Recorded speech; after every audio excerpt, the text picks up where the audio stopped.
सब कुंभ मेला होता है, राइट। फिर उसके बाद एक युग आया जिसको हम कहते हैं त्रेता युग, जहां पे राम आए, राम भी लड़े रावण के साथ, लड़ने का कारण कुछ भी हो लेकिन लड़े, ठीक है। फिर उसके बाद एक युग आया महाभारत का युग, जिसको हम द्वापर युग कहते हैं।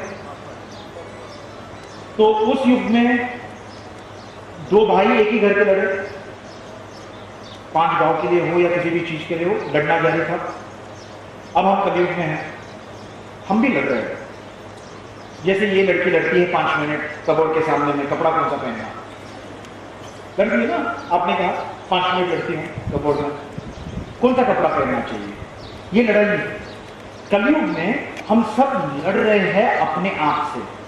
दुश्मन 2 लोग से निकलकर 2 देश में आया, 2 देश से निकलकर एक घर में आया, और एक घर से निकलकर कलयुग में इधर घुस गया, और रोज हमारे अंदर लड़ाई चालू है। लड़ाई किसी भी प्रकार का, किसी भी प्रकार का, मेटीरियलिस्टिक लड़ाई। मिस हाल ही में सर मैं हम कहाँ थे, वो निर्मल, हम वो लड़का ने कहा कि मेरे पास बाइक है, मंदसौर करके एक शहर है मध्य प्रदेश में, वहाँ गए थे। तो ऐसे ही कुछ लोगों से हम बात कर रहे थे, तो एक लड़के को पूछा, सर बोले कि आपके अंदर, आपके पास क्या नहीं है, तो बोले सर मेरे पास स्पोर्ट्स बाइक नहीं है। मैं बोला ठीक है। फिर एप्पल फ़ोन नहीं है। मैं बोला फिर, तो लेकिन ब्रांडेड क्लोथ नहीं है। मैं बोला फिर, उसकी लिस्ट चलती रही। तो मैं बोला ठीक है, इसको बेड में रखिएगा, आपके पास है क्या? बोले मेरे पास बाइक है, मेरे पास फ़ोन है, मेरे पास कपड़े हैं, मेरे पास खाना है, मेरे पास सब कुछ है जो एक आम इंसान को जीने के लिए चाहिए। उसकी प्रॉब्लम क्या थी? ब्रांडेड चीजें नहीं। अब ब्रांड, एक बात बताइएगा, आपका पिताजी इस गर्मी में यहां बैठने को तकलीफ हो रहा है, वो कहीं मेहनत करके कुछ कमा के आपको एक बाइक लाके दे रहा है, और आपकी हिम्मत हो गई स्पोर्ट्स बाइक का ख्वाब पिताजी के पास से देखने की। सोचिए, आपके पास एक मोबाइल फोन है, लेकिन आपको एप्पल की फोन चाहिए। भाई अगर एप्पल की फोन चाहिए तो खुद खरीदो ना। पिताजी से 50 रुपया मांगने के पहले 5 रुपया खुद कमाने की तो कोशिश करो। 5 रुपया कमा के तो देखो इस पसीने में कैसे आती है, ये मालूम पड़ेगा आपको, ठीक है। तो हमारे अंदर बेसिकली एक लड़ाई होती रहती है रोज। मैं ये बिल्कुल मानता हूं कि लड़कियां पिताजी के बहुत क्लोज होती है, और वो ज्यादा अपने पिताजी को तंग नहीं करते, ये मैं मानता हूँ, 100% मानता हूँ इस बात को, क्योंकि मेरी भी डॉक्टर मेरे को कभी तंग नहीं करती है, ठीक है। इस बात को मैं मानता हूँ। लेकिन आमतौर पर यही समाज है। लेकिन इस समाज में, क्योंकि हम एक एज ऑफ इनोसेंस, यानी कि इनोसेंट जो जिनकी कपट नहीं था जिसके दिल में, उस जमाने से निकलकर थोड़ा सा कपट वाले जमाने पे आ चुके हैं, ठीक है। मैं उसको रामायण और महाभारत का इरा मानता हूं। मैं उसको एक पावर पॉइंट प्रेजेंटेशन से इरा ऑफ इनोसेंस मानते हैं, जहां पे कपट नहीं था। राम जीते थे दुनिया के लिए, पालते थे कानून दूसरों के लिए, इसीलिए उनकी जिंदगी में बहुत सारी तकलीफें थी, ठीक है। और ये है इरा ऑफ डार्कनेस, यानी कि बहुत सारी कपट, हंसी में भी थोड़ी सी कुछ चोरी छुपी हुई है। ये सब जमाना यहाँ का है, और उस जमाने में हम बैठे हुए हैं, ठीक है। इस जमाने के जब नीचे आओगे, आप नेक्स्ट स्लाइड डालोगे इसको, हाँ, यहाँ पे आ गया, देखिएगा। इस जमाने पे आप लेटर ऑफ स्पिरिट, यानी कि जिस चीज के लिए मानवता पैदा हुआ है वो चीज को मानते थे। जैसे उदाहरण के तौर पर आपको मैं बहुत सिंपल चीज पे कहूँ तो, हम रंगोली डालते हैं मैडम, हम सब रंगोली डालते हैं। रंगोली क्यों डालते हैं? आप लोग रंगोली डालते हैं? मंगल कामना। कोई कारण? कोई कारण बताइए क्यों डालते हो? रंगोली क्यों डालते हो? घर सुंदर है, आगे लक्ष्मी आती है, आपको बोल, ठीक है ना, मेरे को नहीं लगता कि आपको बोल के आती होगी, आपके घर में रंगोली है तो मैं आ जाऊंगी। और कुछ फंक्शन, हैप्पीनेस। अब देखिए, ये बहुत इंपॉर्टेंट है, ये लेटर ऑफ स्पिरिट और लेटर ऑफ लॉ को समझने के लिए। हम सब रंगोली डालते हैं स्वार्थीपन के लिए। हैप्पीनेस किसको चाहिए? मुझे चाहिए। लक्ष्मी किसको चाहिए? मुझे चाहिए। अब देखिएगा, आप डार्क एज में पहुंच गए, इनोसेंट एज में है ही नहीं, आप इस एज में पहुंच गए, आपके अंदर स्वार्थीपन ऑलरेडी घुस गया।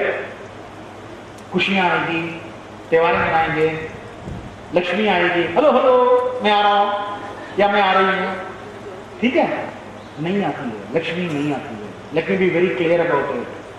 लेटर ऑफ स्पिरिट यानी कि रंगोली डालने का बेसिक मकसद था उस जमाने में, यानी कि रामायण के जमाने में, क्योंकि आप इंसान पैदा हुए हो, आपका दायित्व बनता है कि रंगोली के माध्यम से आप उन लोगों को खाना खिलाए जो लोग खाना खाने के या खाना बनाने के या खाना खरीदने के काबिल नहीं है।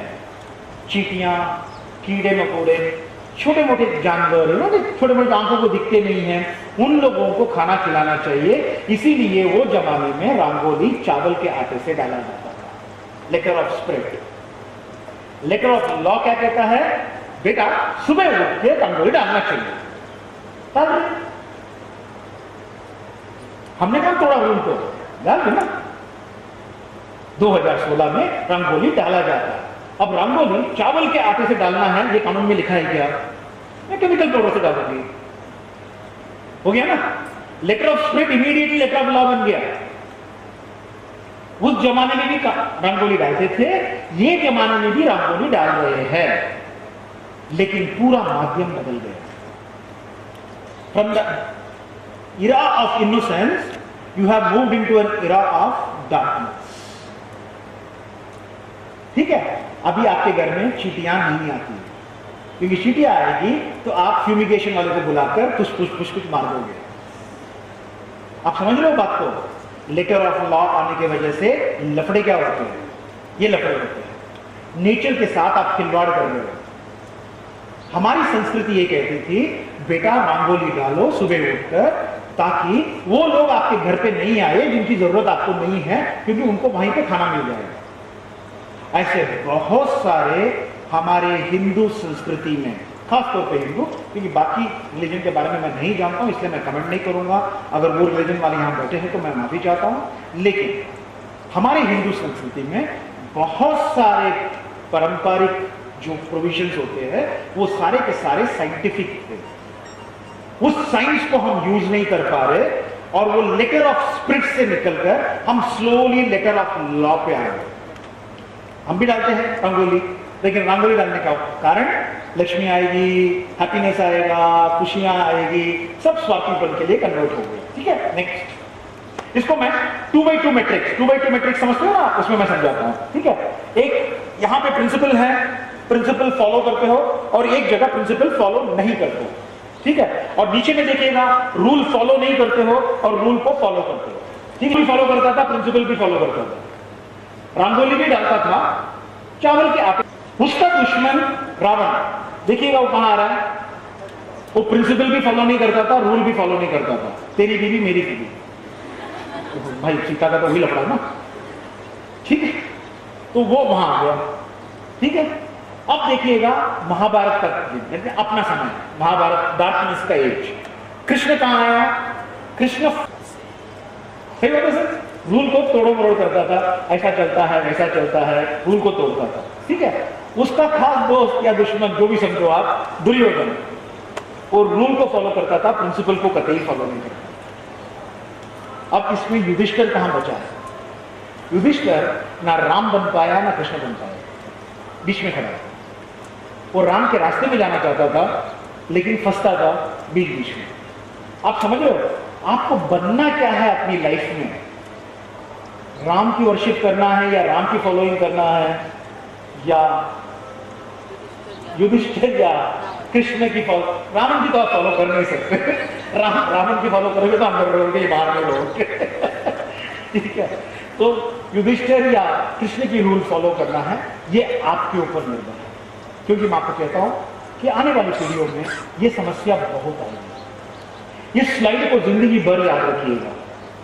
प्रिंसिपल और रूल के बीच में आप झूलोगे ऐसे, you will not know where to go. Principal एक कहेगी बॉस करना नहीं चाहिए, रूल कहेगी बॉस करना तो पड़ेगा क्योंकि कानून कहता है।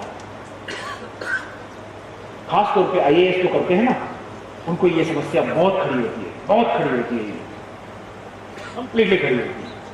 तो मैं आप सब लोगों से दरख्वास्त करूंगा कि ये जो रामायण महाभारत की जो प्रॉब्लम है, इसको समझने की कोशिश कीजिएगा अपने पर्सनल लाइफ में।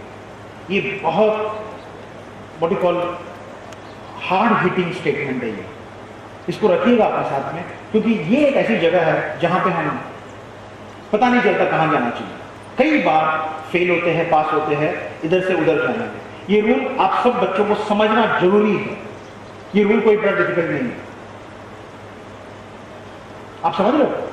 कॉलेज जाना, जैसे मैं आपको एक थोड़ा सा एक उदाहरण देता हूं, यहाँ पे कॉलेज पे एक उदाहरण देता हूं। यहां पे भी है सर 75% अगर आएंगे अटेंडेंस तो चलेगा, ऐसा रूल है ना। अब देखिएगा, अब ये बहुत अच्छा रूल है। 75% अगर आप अटेंडेंस आ चुका है तो आप एग्जाम में बैठ सकते हो। ये रूल है। ये रूल लाया क्यों गया? एक प्रिंसिपल के वजह से। क्या प्रिंसिपल था कि फार्मर यानी कि किसान के बच्चे लोग उस समय पे आ नहीं पाते हैं जब खेती बाड़ी में हार्वेस्टिंग होता है और उनको लेबर्स नहीं मिलता है। इसीलिए ये बच्चे लोग वापस जाकर अपने माँ बाप का हाथ बटाना चाहिए, इसीलिए ये कॉलेज आ नहीं पाते हैं, इसीलिए इनको 25% की छूट देनी चाहिए।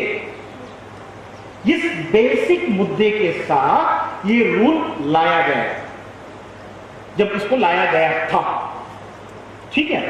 लेकिन हुआ क्या, बीकानेर में गाड़ी में आने वाला एक लड़की 74.5% अटेंडेंस इसलिए देती है क्योंकि बीच बीच में उसको लाफ्टर विद कपिल या कपिल के साथ कुछ देखना है, ठीक है। जब 74.5, मैं आपके बारे में बात नहीं कर रहा हूं, आप बहुत ऑनेस्ट है इसलिए मैं आपके बारे में बात नहीं करूंगा, आप चिंता मत कीजिएगा, ठीक है। 74.5% लाने के बाद वो कॉलेज के इनके पास आती है, चेयरमैन के पास और इनके पास आती है, कहती है सर मैं तो 74.5% ला दूंगा, मेरे को 0.5% तो दे दो, मैं एग्जाम में बैठ जाऊंगी। अब इस आदमी के पास रूल और प्रिंसिपल दोनों से ये आदमी बंधा हुआ है, ये कैसे देगा? आप सोचिएगा, रूल बनाया जाता है किसी कारण के वजह से, और प्रिंसिपल आप लोगों का क्या होना चाहिए? पानीपुरी वाला, जब पैसा दे रहा हूं तो 100% लूं यार, मैं 75% और 74% क्यों लेकर मारामारी करूं? मेरा काम है इस कॉलेज में आके पढ़ाई करना, क्योंकि मेरे पास ना कोई खेती है, ना मैं किसान हूं, ना मुझे कोई जाके मदद करनी है। लेकिन मैं आता हूं कई कॉलेजेस में, मैं आपकी कॉलेजेस में हो सही सकता है कि ये इतना अटेंडेंस कम हो, लेकिन मैं आमतौर पर बता रहा हूं, जो लोग एक्टिविज्म रहते हैं या जो लोग साधारण काम की वजह से, मैं आपने उसको जेवेल को देखा ना, आपने जिसका पिक्चर आपने देखा था, उसके रिकॉर्ड क्या है मालूम है आपको?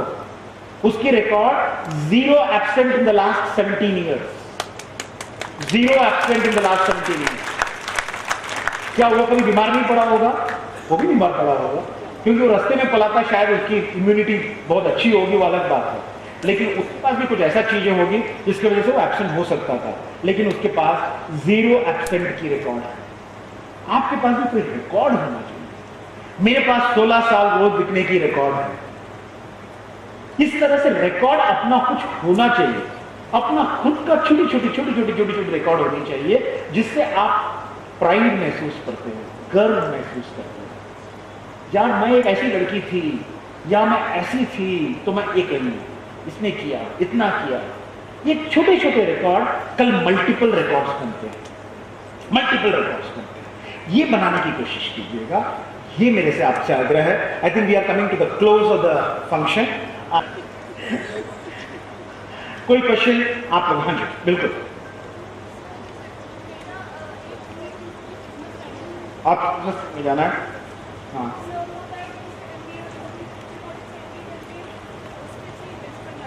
ठीक है,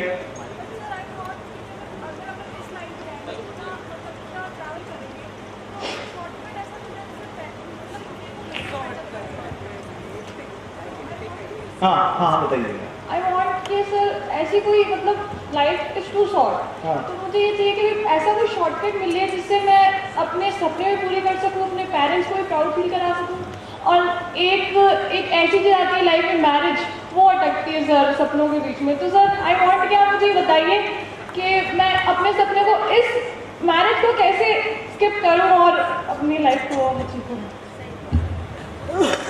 एक चीज याद रखिएगा, मैं आपको एक बहुत सिंपल चीज बताता हूँ। जैसे लड़कियों की अपनी सपनों के बीच में एक मैरिज आके खड़ा हो जाता है, वैसे हर लड़कों के बीच में उसकी गरीबी आके खड़ी हो जाती है। लड़के और लड़कियों के बीच में समस्या सेम है। अगर लड़कों को पूछोगे तो ये कहेगा वो, या लड़कियों को क्या बॉस, अगर फेल भी हो गया तो एक अच्छा पति को देखकर निकल सकते हैं, हम कहाँ जाएंगे। अब देखिएगा उनकी समस्या, ठीक है, ये बहुत प्रैक्टिकल चीज है।